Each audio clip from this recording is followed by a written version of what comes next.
자, 다음은 6위와 7위 두 가지를 살펴보도록 하겠습니다. 자, 허겁지겁 날아온 핵 정찰기, 어디서 어디까지 날아온 비행기일까요? 잠시 후에 저희가 상세히 설명을 해드리겠습니다. 그리고 정은이가 자격이 있습니까? 이 말은 얼마 전에 암살된 김정남이 김정일에게 살아있을 때 던졌던 그 말이라고 합니다. 이와 관련된 내용 자세히 얘기를 해보겠습니다. 자, 그리고 최근 북한이 6번째 핵실험을 할 것이다 라는 추측이 매우 강해지고 있습니다. 어떤 움직임이 포착이 된 건가요? 이정훈 위원께 먼저 질문 드리겠습니다. 네, 그 38로스에서 상업 네. 위성을 분석한 결과 풍계리 그 북쪽 갱도 입구에서 굴착 작업이 진행 중이라서 6번째 핵실험을 하는 게 아닌가 이렇게 지금 보고 있는 겁니다. 지금 요 위에 점 찍힌 차수가 다 찍혀 있습니다. 1차, 2차, 3차, 4차, 5차. 5군데는 이미 다 핵실험을 했었던 장소고요. 그리고 이쪽 밑에 이쪽 남쪽 갱구 3번. 여기에 지금 움직임이 포착이 된 것 같은데 여기서 그러면 추가 6차 핵실험이 벌어질 것으로 보인다. 이렇게 예측을 하면 됩니까? 그렇죠. 거기서 할지 뭐 어디서 할지 모르겠습니다. 근데 그 지금 하여간 움직임이 있어서 지금 그렇게 보고 있는데 움직임은 어떤 움직임이 있길래 이런 거 판단을 하게 되는 겁니까? 위성 사진을 가지고 차량들이 이동을 하거나 굴착 장비들은 굉장히 크지 않습니까? 그런 장비들이 잡히고 그러고 하면은 이제 뭔가 시도를 하는구나. 이미 갱도는 다 뚫어놨고요. 거기에 들어가는 이제 장비들을 집어넣는 걸로 판단을 하는 거죠. 그렇군요. 네, 어떻게 판단을 하면요. 일단은 그 터널을 이렇게 굴착을 하면 폐기물이 나옵니다. 폐기물을 밖에 이렇게 쌓아놓고 그 다음에 먼저 핵탄도 하고 계축 장비를 집어넣습니다. 무슨 장비요? 계측 장비. 계측 장비 집어넣고 그다음에 계측 장비 들어가면 케이블이 연결돼서 케이블이 쭉 밖으로 나옵니다. 그러면 들어가기 전에 케이블은 큰 케이블이 우리 한전 공사할 때처럼 케이블들이 쭉 있다가 그 케이블이 쭉 말려 들어갑니다. 그다음에 이제 폐기물을 쭉 집어넣고 시멘트가 한 3,000부대 들어가는데 시멘트가 싹 사라집니다. 그다음에 위장막을 칩니다. 위장막을 치면 이제 핵실험이 이제 거의 다 준비가 됐다는 뜻이고, 그 다음에 마지막에 평양에서 벤츠 승용차가 내려옵니다. 그러면 이제 지휘소에 지휘를 할 사람들이 내려오는구나. 높은 자리에 있는 사람들이 구경하러 온다. 그렇죠. 그래서 그러면 이제 곧 이제 실험을 하는구나. 이렇게 알 수 있게 되는 겁니다. 지금까지 이 다른 갱도에 비해서 이제 남쪽 갱구 3번은 한 번도 사용하지 않았으니까 그럼 여기서 할까? 아니면 그동안 좀 익숙했던 그 북쪽 지역 갱구에서 할지 이런 것도 지금 굉장히 중요한 사실이 되겠죠. 그렇죠. 만약에 2번 갱도에서 한다면은 지난번하고 큰 차이가 없을 겁니다. 지난번에 했던 소형화 핵탄두 10KT나 15KT 사이에서 할 거고 3번 갱도에서 한다면 얘기가 달라집니다. 왜죠? 그러니까 2번 갱도는 갱도를 쭉 뚫은 다음에 가지를 벌려서 달팽이 같이 만들었습니다. 그래서 만들어서 여러 번 쓸 수 있는 갱도에서 벌써 거기서 4번 실험을 했죠. 근데 3번 갱도는 대형 폭발을 위해서 만든 것 같아요. 그렇게 추정이 되기 때문에 만약에 3번 갱도를 쓴다면은 뭐 최대 282KT 정도 그러니까 히로시마 폭발의 한 20배 정도 되는 그러니까 거의 수소폭탄급을 폭발시키지 않겠나. 라고 의심이 되는 겁니다. 그렇군요. 지난번 실험까지는 핵탄두 소형화에 집착을 했던 시험이었다고 한다면 이번에는 그 폭발력을 최대화한 새로운 시험이 될 수 있겠다. 이렇게 예측을 하시는 거군요. 자, 그리고 조금 전에 핵실험에 임박한 여러 가지 움직임 가운데 그 인근으로 벤츠 승용차들이 온다. 그러면은 실험이 임박했다라고 근거가 된다고 말씀해 주셨는데 김정은이 지금 풍계리 인근으로 이 인근으로 지금 이동했다는 첩보가 입수됐다면서요. 그러면 지금 진짜 핵실험에 임박한 거다 이렇게 봐야 되는 겁니다. 그렇죠. 그래서 현재 저기 그림에 나타나듯이 신의주에서 그 함경북도 어랑군에 있는 어랑 비행장으로 비행기가 하나 갔고 그다음에 원산 갈마 비행장에서도 김정은 전용기가 하나 갔다. 그래서 현재 아마 조금 이제 혼선을 주기 위해서 저 비행기가 격추될까봐 두 대를 동시에 움직인 것 같습니다. 그렇다면은 김정은이가 어랑 비행장에 왔다. 그리고 지난 5차 핵실험 때 김정은이가 어랑 비행장 근처에서 핵실험을 지휘했다라는 얘기가 있습니다. 그렇다면은 벌써 김정은이가 어랑에 와 있었다는 얘기는 그러면 이번에도 핵실험을 바로 하기에 임박한 거 아닌가 이렇게 이제 판단하고 있는 것입니다. 그렇군요. 자, 조금 전에 이정훈 위원께서 미군의 첩보 위성으로 들여다보면 자 핵실험을 임박했을 때 움직임을 다 볼 수 있다라고 말씀을 해주셨습니다. 그런데 미국이 이거를 지금 보고 가만히 있을 수 없겠죠. 지금 미국이 일본으로 특수 정찰기를 급파했다라고 보도가 나왔습니다. 어떤 비행기길래 특수 정찰기라고 하는 건가요? 네. 어떤 역할을 하는 비행기인가요? 네, 그 대형 수송기인데요. 네. 원래 비행기는 네. 거기에다가 이제 특수 장비를 실어서 W를 붙입니다. WC-135라고 하는 건데 우리가 지구상에 있는 모든 물질 중에 없는 게 몇 개 있어요. 우리가 핵실험을 해야만 만들어지는 인공원소가 몇 개 있습니다. 그게 플루토늄이라든지 제논 이런 것들입니다. 원래 방사성 없습니다. 예. 그래서 그 핵실험을 하게 되면 그게 증가를 하거든요. 근데 문제는 1945년 미국이 원자폭탄을 떨어뜨린 이후에 네. 그 물질이 생겨버렸어요. 대기 중에요. 네, 생겼죠. 45년부터 지금까지 그렇죠. 없던 물질이 생겨버린 거죠. 핵실험을 굉장히 많이 했지 않습니까? 예. 후쿠시마 사고도 있었고. 예. 따라서 저게 존재를 이미 하는 건데 저게 양이 증가하면 이 지역에서 뭔가 핵이 누출됐거나 실험이 있었겠구나 하는 걸 판단할 수 있도록 그런 장비를 실은 WC-135가 미국에서 날라와서 일본에 내렸다가 아마 동해로 뜨지 않겠나. 그러니까 저 비행기가 한반도 주변을 비행을 하면서 이 주변에 방사성 동위원소가 대기 중에 많이 검출이 되면 여기서 지금 핵실험을 하고 있구나 이런 판단을 하는 역할을 하는 거군요. 그렇습니다. 이게 대기 중에 이제 핵실험을 하게 되면 네. 제논 또는 크립톤 같은 게 네. 이제 분출이 됩니다. 네. 분출이 되면 이제 미국이 저 WC-135를 풍계리에서 부는 바람 방향으로 끌고 갑니다. 그러면 우리가 육지에서 그 핵종을 이렇게 입수하는 것보다 훨씬 더 빨리 입수를 할 수 있거든요. 네. 바람 방향을 이제 타고 가서. 근데 우리는 이제 울릉도라든가 아니면 속초라든가 아니면 서쪽에 이렇게 고정식 핵종을 감시하는 장비를 스웨덴에 수입해서 갖다 놨습니다. 네. 하나는 이동식 장비고 두 개는 이제 고정식 장비인데 네. 그때 이제 처음에는 스웨덴이 공짜로 빌려주더라고요. 그래서 우리가 2006년도 10월달 핵실험할 때는 공짜로 빌려서 썼는데 이제 사라 그러더라고. 그래서 샀습니다. 얼마 정도 합니까? 제가 현직에 있을 때 그렇게 구입을 했죠. 가격이 얼마 정도 합니까?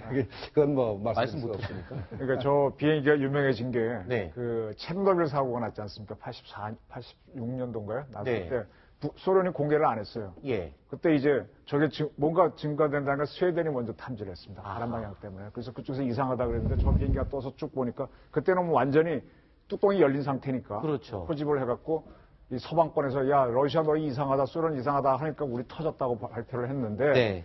이번에 북한이 핵실험을 하게 되면은요 지하 상당히 깊은 데서 할 거거든요. 네. 따라서 지진은 나겠지만 바깥으로 핵종은 거의 안 나올 겁니다. 그래서 그러면 이 정찰기는 지금 와도 큰 역할을 하지는 못하겠네요. 아주 미세한 걸 체크를 해야 되는데 그 정도 미세한 체크는 우주 방사선 때문에 또는 이미 자연 방사선 상태로 와 있는 인공 핵종들이 많기 때문에 판단하기 어렵다는 게 지금까지 5번 핵실험 때. 그래서 그렇군요. 지금 현재 북한이 핵실험을 5번 했는데 첫 번째 핵실험을 했습니다. 첫 번째 핵실험 했을 때는 핵종이 나왔어요. 그래서 그 북한이 첫 번째 핵실험한 그 갱도, 1번 갱도는 쓸 수가 없습니다. 핵이 누출됐기 때문에. 근데 2번 갱도에서 벌써 4번이나 핵실험을 해도 핵종이 한 번도 안 나왔습니다. 그만큼 깊이 지하에서 실험을 하고 있다 이렇게 봐야 되는 거군요. 그것뿐만 아니라 이제 쭉 굴을 뚫은 다음에 가지를 친 다음에 가지에서 달팽이를 만든다고. 그 달팽이 정 가운데다가 핵실험을 하고 그다음에 문을 3중 4중으로 달아서 핵종이 안 나오게 하는 기술을 개발했습니다. 들키지 않으려고. 네, 그렇습니다. 그렇죠. 예, 알겠습니다. 자, 우리 군도요, 이런 북한의 움직임을 예의주시하고 있습니다. 국방장관의 말을 들어보겠습니다.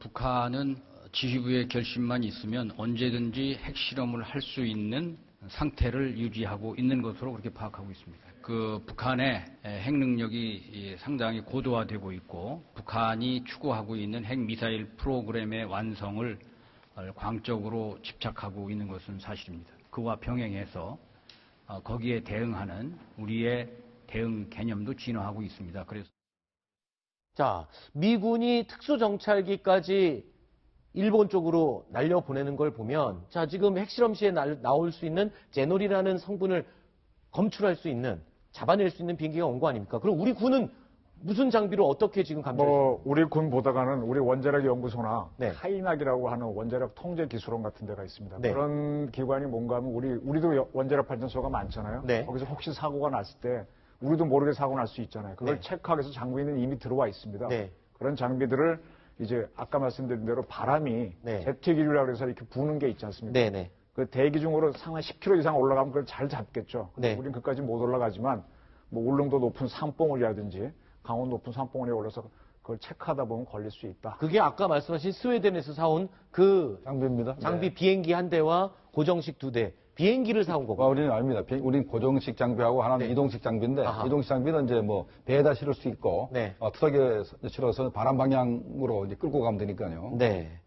자, 그리고 지난 22일 북한이 또 무수단급으로 추정되는 미사일을 시험 발사를 했는데 실패로 돌아갔죠. 근데 이 미사일 발사 당시에 이를 제대로 감지를 했느냐 여부를 두고 지금 우리 국방부 너무 늦은 게 아니냐 이런 비판이 나오고 있습니다. 어떤 지적인지 직접 들어보시겠습니다. 북한이 이틀 전 또다시 미사일을 발사했습니다. 지난 6일 스커드 미사일 4발을 발사한 지 16일 만입니다. 맑은 하늘에도 폭우는 언제 쏟아질지 모릅니다. 외신 등을 통해서 관련 보도가 나올 때까지 미사일 발사 사실을 공개하지 않아 탐지에 실패한 것 아니냐는 지적이 빗발치고 있습니다. 너무 안일하게 생각하는 거 아닌가. 북한을 경계해야 하는 가장 큰 이유는 김정은의 사이코패스적인 성격에서 나오는 불확실성입니다. 자, 미군과의 공조 없이는 미사일 발사 초기에는 우리가 알아낼 수 없는 겁니까? 네, 현실이 그렇습니다. 지금 그래요? 우리도 아리랑 위성이 있고 네.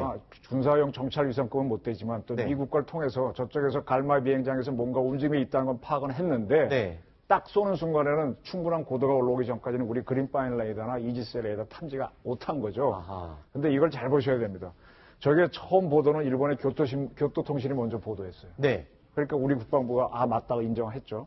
우리는 이제 뭔가 이게 이상한 움직임이 있어 알긴 알았는데 네. 올라온 건 못 잡았습니다. 근데 지금 금방 주 대표께서 저런 발표를 하셨는데 국민의당에서 저런 우려를 하시려면은 한일 간의 정보보호협정, 작년에 네. 지소미아 맺은 거 있죠. 그 얘기 나올 것 그걸 같았습니다. 반대하시면 안 됩니다. 예. 저걸 잘 보시면요. 그러니까 일본이 지금 미군의 정보를 똑같이 공유하고 있기 때문에 아닙니다. 일본이 먼저 잡아서 미국과 아하. 관계없이 지소미아에 따라 우리를 통보해 준 겁니다. 그렇군요. 저 보도 잘 보시면은 일본의 방위성 장관이 공개한 게 아니라 관방성 장관이 발표를 했습니다. 네.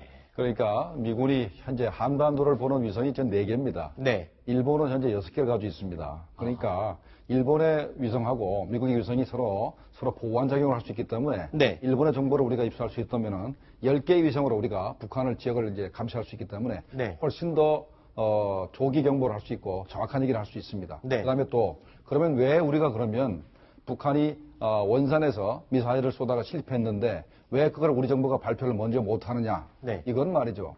미군하고 한국하고 이 협정에 의해서 미국의 군사위성에서 입수된 그 정보를 우리 군대는 발사를 못하게 되어 있습니다. 네. 발사를 하면은 미국에서 가만히 있지 않습니다. 네. 그래서 할 수 없이 일본에서 교도통신이 보도하면 네. 그때 가서 할 수 없이 우리가 인정을 하거나 말거나 하는 것이지 아. 우리가 먼저 얘기했다가는 미군이 다음부터 정보 주지 않습니다. 설명이 약간 차이가 있는 것 같습니다. 정리 좀 지금 해드릴게요. 김정은 교수님은 알아도 발표를 못한 것뿐이다. 그리고 이정은 위원께서는 이겁니다. 몰라서 발표 못한 거다. 정보보호협정이라고 하는 거는 네. 대한민국이 구한 정보를 일본이나 미국에 주면은 네. 그 나라도 우리나라에서 비밀 3등급 보호하면은 3등급 보호해 달라는 거예요. 네. 공개하지 말라는 정보는 줄 텐데. 네. 그러니까 우리가 지소미아를 일본하고 맺으면 일본이 1급 비밀을 지금 우리도 1급으로 보호를 해. 발표하면 안 돼요. 네. 그런데 주고 안 주고는 얘네 마음이에요. 실시간으로 주게 되면은 예. 바로 안 얘네가 돼요. 아니고 이제 일본 마음. 일본 사람들. 예, 알겠습니다. 예. 그래서 하여간 제대로 줬느냐가 항상 문제인데 네. 제 시간에 줬느냐 실시간에 줬느냐 이번에 미국에서는 그런 움직임이 없었던 것 같은 느낌이 들고요. 아하. 일본에서는 지소미아에 따라 실시간으로 줬던 것 같아요. 네. 그래서 우리가 근데 우리는 발표하게 되면 지소미아에 따라 위반이 되는 거죠. 네. 근데 일본에서 알겠습니다. 관방장관이 정식으로 먼저 발표하다 보니까 이제 알려지고. 알겠습니다. 자, 저기 이제- 교수님 짧게 말씀해 주세요. 네, 우리가 이제 곧 우리도 앞으로 한 4, 5년 후면은 네. 우리도 위성을 가지게 됩니다. 네. 그때부터는 우리가 마음대로 발표해도 네. 미국에서나 일본에서나 아무 말도 못하게 됩니다. 알겠습니다. 그래서 우리 것이 있어야 됩니다. 알겠습니다. 자, 이 복잡하게 설명을 한 내용 중에 핵심은요.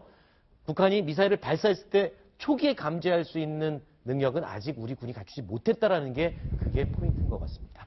자, 그런데 북한이 이렇게 미국과 우리 한국과 이 심기를 마구 건드리는 미사일 시험 발사를 마구 하면서 그러면서도 또 미국과는 회담을 성사시키기 위해서 러시아와 모종의 어떤 물밑 작업을 하고 있다 이런 얘기가 들리고 있던데 어떤 작업입니까? 네, 북한 외무성의 최선희 외무성 미주 국장이 네. 안톤 클롭코프. 네, 발음이 어렵네요. 네, 안톤 러시아 클롭코프. 네. 에너지 안보 연구소장을 만났다고 합니다. 네. 러시아 안보 연구소장이 저 양반이 육자회담이나 네. 북한의 핵 문제를 담당하는 사람이기 때문에 최선희 국장이 네. 안톤 소장하고 북핵 문제 관련해서 북미 정상회담을 중재를 한다든가 네. 아니면 앞으로 육자회담을 제기한다든가 이런 문제를 논의하지 않았나 이렇게 의심이 가는 겁니다. 네. 그런데요. 네. 지금 잘못 짚은 것 같은데요. 왜요? 어떤 부분이요? 왜냐하면 지금 미국이 트럼프 행정부가 네. 러시아하고 지금 유착 문제 때문에 지금 난린데요. 그렇죠, 그렇죠. 지금 저기서 부탁해봤자 그걸 말을 해주면은요. 네. 미국 의회에서 당신 맞네, 러시아하고 친하네 나오기 때문에 지금 부탁할 게 아닙니다. 네. 그거 조금 정리를 해드릴게요. 네, 어제 네. 그러지 않아도 여기 주한 러시아 대사관 관계자를 우연히 만나서 너희 네. 왜 그렇게 반대를 하느냐. 네. 우리 사드 같은 문제에 대해서 네, 네. 뭐라 그랬는 줄 아세요? 뭐라고? 뭐 여러 가지 무조건 반대한다길래 내가 질문한 게 그럼 일본에는 기본적으로 S밴드 레이더 2대가 있는데 그때는 왜 가만히 사드와 같은 장비를 말씀하시는 거예요? 네, 사드 레이더 때문에 예. 주로 이렇게 되고 있는 건데 그래서 둘이 지금 북한하고 러시아 같이 가는 거죠. 그때 하는 얘기가 뭔지 알았어요? 일본이 들어올 때는 그렇게 우리가 몰랐다. 그러니까 한국이 배치하게 되면 안 된다는 거예요. 저렇게 고집을 그러니까 러시아가 지금 미국 대선에 개입해서 트럼프가 당선되도록 도와줬다는 것 때문에 지금 플랜이 날아가고 난리지 않습니까? 네네. 지금 대한민국 대선에서는 지금 중국하고 미국이 개입한다 해서 난리가 있는 것처럼 그런 상황인데 개입한다라는 거는 지금 개인적인 의견을 정보와 이정우 위원님의 이제 아니요, 판단으로. 상당히 지금 세계에서는 지금 형되고 있습니다. 알겠습니다. 그래서 지금 그런 문제가 있기 때문에 그걸 이용해서 지금 북한이 딱 러시아의 편을 붙어서 들어가는 거죠. 자, 지금 말이죠. 북한의 외무성 국장이 러시아 에너지 안보 연구소장을 만났다는 것을 단순히 북핵 문제 관련해서 북미 정상회담만 볼 게 아니고 혹시나 현재 유엔 제재하에 있지만 북한의 히토류하고 네. 러시아의 블라디보스토크에 보면 브레아 수력 발전소라고 있습니다. 네네. 이게 원자력 발전소 10기만큼에 대한 어마어마한 전기를 생산하는데 수력 발전소는 한 번 생산된 전기는 쓰지 않으면 그냥 사라지는 거거든요. 그래서 러시아는 그 전기를 팔고 싶습니다. 네. 그러면 전기를 살라라는 북한인데 네. 그럼 전기를 주고 러시아가 뭘 가져가야 되는데 네. 히토리나 이런 걸 가져가려는 거 아닌가. 그러면 이게 유엔 제재라고 하더라도 러시아가 가져가는데 문제가 없는 것이 네. 열차에 싣고 가면 눈에 보이질 않습니다. 알 수가 없어요. 그래서 네. 북한과 러시아 간에 혹시나 그런 논의를 하자는 하는 걸 우리가 의심해 볼 필요가 있습니다. 네. 자, 그 무기와 관련된 이야기는 여기까지 지금 하고요. 조금 전에 저희가 순위에서 소개해드린 김정남, 이미 숨진 김정남의 과거 이야기를 좀 이어가 보겠습니다. 자, 후계자 구도를 결정하기 전에 김정일이 김정남에게 뭔가 마지막으로 무슨 말을 하러 갔을 때 김정남이 굉장히 대들고 김정은을 후계자로 정한 부분에 대해서 불만을 토로했다고요. 소개해 주시죠. 예, 조선족 출신의 사회학자이면서 북한 연구학자가 책을 통해서 공개한 내용인데요. 네. 2010년 8월 김정일이 중국 지린시를 방문하는 그 과정에서 북한 지역을 떠나 있었던 장남 김정남을 불러서 사실상 마지막 인사 겸 후계자 통보 이런 내용을 전달을 했고 이 말을 듣고 김정남이 아버지인 김정일에게 김정은 동생이 후계자 자격이 있다고 생각하는 거냐라고 대놓고 직격탄을 날리면서 불만을 표시를 했었다. 네. 이런 내용이 책에 담겨 있습니다. 그때 당시에 천안함 사건도 언급을 했다면서요. 그렇습니다. 천안함 사건에 대해서도 시대 흐름에 맞지 않는 내용이다. 그런 식의 공작 이런 것들은 맞지 않는다라고 하면서 아버지 통치에 대해서 강한 불만의 목소리를 냈다고 하는데 네. 이미 후계자는 정해져 있었고 거기에 대해서 분노를 표시했다. 이 정도의 내용이 지금 책에 소술이 되어 있는 것 같습니다. 혹시 김정은이 그 사실을 알았다면 이번에 암살을 지시할 수 있는 여러 가지 이유 가운데 또 주요 이유가 됐을 수도 있겠군요. 네, 될 수가 있죠. 만약에 그게 사실이라 하면 네. 상당히 김정은 입장에서는 기분이 나빴을 겁니다. 그랬겠죠. 왜 막내 아들을 후계자로 했느냐라고 이제 항의를 했다고 하니까. 그런데 이 현재 그 책자 내용을 우리가 액면 그대로 받아들일 수가 없습니다. 왜 그런다면 김정일하고 네. 김정남이 둘이서 한 얘기를 세상에 누가 합니까? 그렇네요. 그거는 제가 좀 설명드릴게요. 이 책 쓴 사람 도대체 누군지부터 설명을 좀 해주시고요. 일본 이름은 그런데 우리나라 이름으로는 이상철입니다. 네. 저는 개인적으로 만났던 분이고요. 우리나라 이름도 있고, 예. 조선족이니까. 그리고 원래 고향 뿌리가 경주입니다. 그래서 우리 신동화에도 저분이 쓴 글이 있었고요. 네. 한번 만났었고. 저분이 59년생 저기 흥룡광성 출신이고요. 일본 상지대학 출신이고, 일본 이름은 다케야마 죽산. 네. 대나무 죽자, 매산자 쓰는 죽산 상철로 했는데 요즘은 다시 한국 이름으로 그냥 일본 발음으로 해서 하는데 저희처럼 북한 문제가 시끄러우면 일본 TV에 나가서 해설을 합니다. 저분이 중국어를 하고 일본어도 하고 한국어도 하고 북한도 좀 알고 영어도 하니까 굉장히 그런 분인데 저는 저분이 지금 이번 글을 아까 저한테 책이 와서 다 보지 못하고 왔는데 그 왜 고미 기자라고 동경신문 기자가 김정남과 이메일 주고받으면서 쭉 그 굿모닝 그 책을 썼지 않습니까? 김정남에 대해서 아마 그분하고 좀 만나서 이런 얘기를 들은 게 아닌가. 그분이 좀 객관성이 있고 중국도 다니고 하니까. 그래서 취재한 게 아닌가 싶습니다. 자, 짧게 그거 여쭙 두 사람의 대화를 어떻게 알았을까요? 김정일과 김정남의 두 사람의 대화를. 김정남을 아까 고미를 통해. 김정남을 취재해서. 뭐 좀 오시면 하면 전화를 하고 싶은데. 근데 이분이 소스는 안 박혀놨어요.